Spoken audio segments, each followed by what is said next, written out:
पुन्हा एकदा मी सांगतो, माझ्या मित्राने गॅस पाईपलाईनचा अजिबात टेक्निकली अभ्यास केला नाही. त्याचं कारण असं आहे, इथे मी आपल्याला वाचून दाखवतो. ही महाराष्ट्र नॅचरल गॅस लिमिटेड ही स्कीम का आली, तर आपल्या गव्हर्नमेंटच्या नॉर्म्स कंडिशनप्रमाणे नैसर्गिक वायूचा अधिक वापर केल्यास जीवाश्म इंधनावरील अवलंबित कमी होईल आणि परिणामी इंधन आयात करण्याकरिता अवलंबन कमी होईल. स्वच्छ वातावरण सुनिश्चित करण्यासाठी नैसर्गिक वायूचा वापर करण्याची गरज आहे, असं कोण म्हणतंय? Maharashtra natural gas limited. हे पेट्रोलियमशी आमचं जे खातं आहे त्याला संलग्न आहे. म्हणजे आपण इथे काय करतोय, पर्यावरणाचं संतुलन करण्यासाठी नॅचरल गॅसचे सोर्स शोधतोय.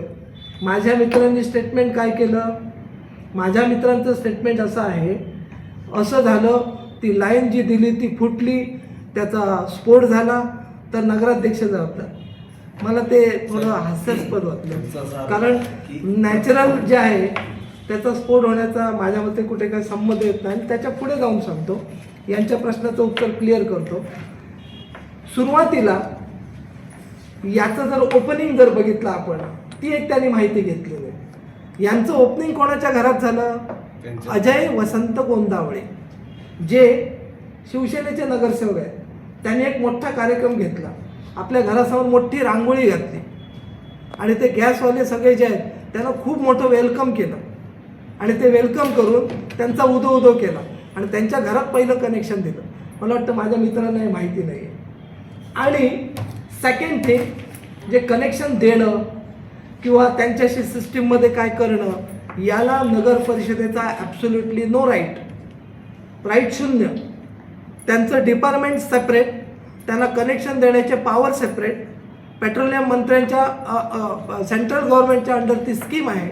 त्या स्कीमचा फक्त सावंतवाडी नगर परिषदेमध्ये रोल एवढाच येतो, तुम्ही कुठे रस्ता कटिंग करणार, कुठून काय घालणार आणि तो रस्ता भविष्यात तुम्ही फिलअप करून देणार, त्याचे किती पैसे भरणार. त्याने ते पैसे ऑलरेडी डिपॉझिट केले.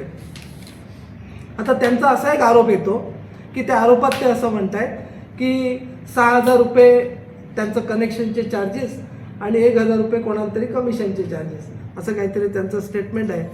आता ते कमिशन कोणाला दिलं, काय दिलं, ते त्याने नाव त्वरित घोषित करावं आणि जर त्याने नाव घोषित केलं त्यांचा साल आणि श्रीफळ देऊन आम्ही सत्कार करू आणि पुढचं जे काय आहे त्याची त्वरित कारवाई आम्ही सुरू करू.